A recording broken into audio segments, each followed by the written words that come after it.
Hey everybody. As some of you know who watch the station, I've become kind of enamored with my pocket organizer and some of the EDC gear I've been putting in there. So I picked up this little multi-tool. It kind of intrigued me. Some of you might remember the Kershaw recap. It does a lot in a little package.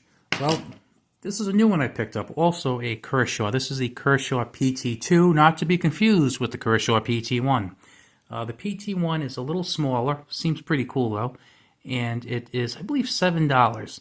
This one was about $9. It's a little bit longer, and it has a couple of more capabilities for the $2. Anyway, I liked it. Let's take a look at it. So let's take a look at the measurements for one thing. This is about 3¼ inches long by maybe 7/8 of an inch wide. It also weighs 0.8 ounces, so it's pretty light, pretty small. It has a lot of the multi-tools that a lot of the tools you see on other multi-tools. For example, we have the bottle cap opener. You need the bottle cap opener or you can't be considered a multi-tool. That's the way it seems anyway. So we have that one there, and then we have this right here. We have the nail puller, and it's also a wire stripper, which is pretty nice. This corner here, you kind of have a very, very rudimentary Phillips head screwdriver. Not sure if you can see that. It's not. There we go. Very, very rudimentary Phillips head screwdriver, but there might be situations it comes in handy. And in those situations, it's pretty nice to have it. We have some wrenches, I guess you might call them, for hex bolts. Looks like you can get a few different sizes in there, so that might come in handy, although that's something I think I'm the least likely to use. And then on this side, we have a flathead screwdriver right there, and of course you can also use that to pry. What I like about these is that a lot of them have a curve. Oh, by the way, look at this, we got jimping. You know how I like the jimping.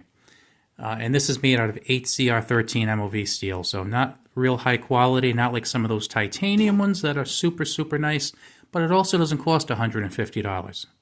And if some of you think I'm just kind of pulling a number out of there, no, I've actually seen little tiny pry bars going for like $100, $150. It's absolutely insane. This one for like $9, I'm good with that. Totally fine with that. Now, it does come with this ring here.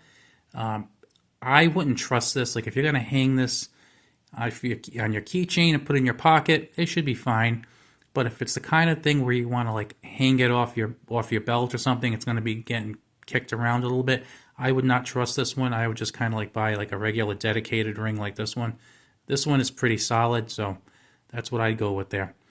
Yeah, this is a pretty cool one, but I have to tell you, this Kershaw, because I have some of these by CRKT, I have them by Gerber, and I have like kind of like a really cheap no-name one. Basically, it's kind of like the non-movement multi-tools, like I like to call them. It's like nothing folds, nothing bends, everything is just in a block cut out of a block of steel. And I kind of like the simplicity, but I digress. What I really like about this is that it's basically flat. Sometimes I've seen that multi-tools, like the Shard, like the Mullet, where they have the nail pull, they curve upwards. So if I were to put this in my pocket organizer, that means I'm going to have this curved part either poking up and away from my body or down and toward my leg. Now, I don't think that'll be uncomfortable, but what worries me is for me walking around all day, getting up, getting down, it's going to like wear a hole either in the, depending on where I put it, in the organizer itself, or maybe my pants. I don't know, my pants pocket. So I'm not real fond of that. I like the profile of this because it's nice and thin. And if you look carefully, the recap is the same way. It's flat. Now, I was at work about maybe about 8 or 9 months ago, and we had a little get-together at work. And we had some warmers, and they were cans of Sterno. So the person who was getting the Sterno opened asked me if I could help pry it open. Perfect tool. Okay? Now, am I ever going to open Sterno at work again? Maybe. I don't think it's a really likely thing, but these were perfect. They didn't need to have a bend in them. I put it under one lid, cranked it over the side, and it opens. Perfect. You have to open a box, you can use the edge on this and it will open the box just fine. You need to pull something apart, it works great. So I really do like the straight ones. And if this isn't really your cup of tea, that's another thing. Look, it's even got a little place here to put your finger in there, so get a little bit of a better grip. So if this isn't your cup of tea and you end up buying something else, I really would look into, really think about how you're going to carry it and where you're going to carry it and the profile of it. You know, depending on how you are going to carry it and work it into your everyday stuff, the curve might not be a big deal for you. It's kind of a deal breaker. I don't really care for it. This one, absolutely perfect. Now, if you're interested in the PT-1, the PT-1 is very similar to this one. The only difference is it's shorter and it is actually solid in the middle, and it's got that black, I think it's polymer, black polymer thing over the top with some traction on it, which is nice because if you're trying to get something apart that's really kind of stuck together, you have that option. But definitely nice to pick up. And like I said, the PT-1 is $7, and this one is about $9.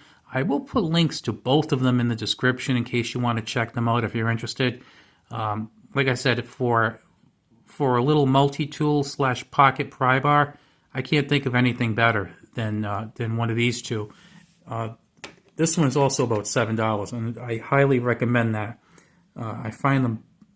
It's funny because I actually find both of them far better than a lot of multi-tools that I see that are quite a bit more expensive, like 50% to 100% of the price of these. I don't think you'd be sorry, and I know a lot more people are carrying like little pry bars, but sometimes the little pry bars aren't that little. It's kind of getting silly now the way some of them are. Like, I saw one on Amazon, it looked really cool. Then I looked at it and like closely, and it was like 6 or 7 inches long. I'm not carrying a 6 or 7 inch long pry bar. What the heck? I'm not going to run into those kind of issues, and if I really did, I have tools in my car that I can go get. But little things like, I don't know, taking a cap off sterno, well, this works really good for that. Anyway, enough with that. If you're interested in them, definitely check them out. Again, Kershaw PT-2, and this is the recap. Also pretty awesome. Talk to you later.